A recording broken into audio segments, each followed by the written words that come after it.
Pemirsa, sedikitnya 300 tim pemenangan calon legislatif Dewan Perwakilan Rakyat Kota Banda Aceh untuk Abon Usman dari Partai Demokrat Kota Banda Aceh nomor urut 2 dari Kecamatan Meraksa dan Kutaraja secara resmi dideklarasikan. Acara tersebut berlangsung di Gedung Sultan Selim Sabtu siang kemarin. Bendahara DPC Partai Demokrat. Sedikitnya 300 tim pemenangan Abon Usman, calon legislatif Dewan Perwakilan Kota Banda Aceh, secara resmi dideklarasikan. Acara tersebut dihadiri anggota DPRA, Tanwir Mahdi dan Yudi Kurnia, calon anggota DPRA. Dalam orasinya, Abon Usman mengatakan maju sebagai calon anggota DPRK Kota Banda Aceh bukan untuk memperkaya diri, namun hanya menyelamatkan akidah anak-anak Kota Banda Aceh yang semakin hari semakin hancur akibat pengaruh dunia luar.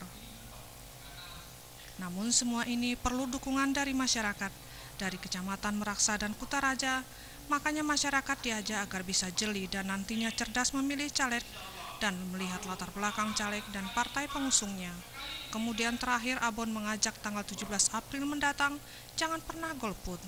Dan mari ke TPS memberi hak pilih, dan ini penting bagi perubahan Kota Banda Aceh, dan yang paling penting tim pemenangan harus solid dan saling kerjasama. Yang pertama sekali saya menginginkan pesan khusus saya kepada tim pada khususnya relawan saya adalah berpolitiklah secara sehat, berpolitiklah secara santun, jangan pernah mencaci-caci, jangan pernahlah membuat fitnah dan lain sebagainya.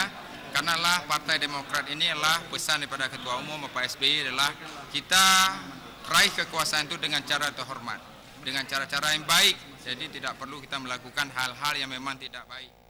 Sementara itu, anggota DPRA dari Partai Demokrat, Tanwir Mahdi, mengatakan DPC Partai Demokrat Kota Banda Aceh telah menyiapkan tokoh-tokoh terbaik Kota Banda Aceh menuju DPRK Kota Banda Aceh pada pemilu mendatang. Namun untuk itu semua perlu dukungan dari masyarakat Kota Banda untuk memilih para caleg dari Partai Demokrat untuk perubahan dan bisa memperjuangkan aspirasi warga nantinya. Tim Liputan Aceh TV.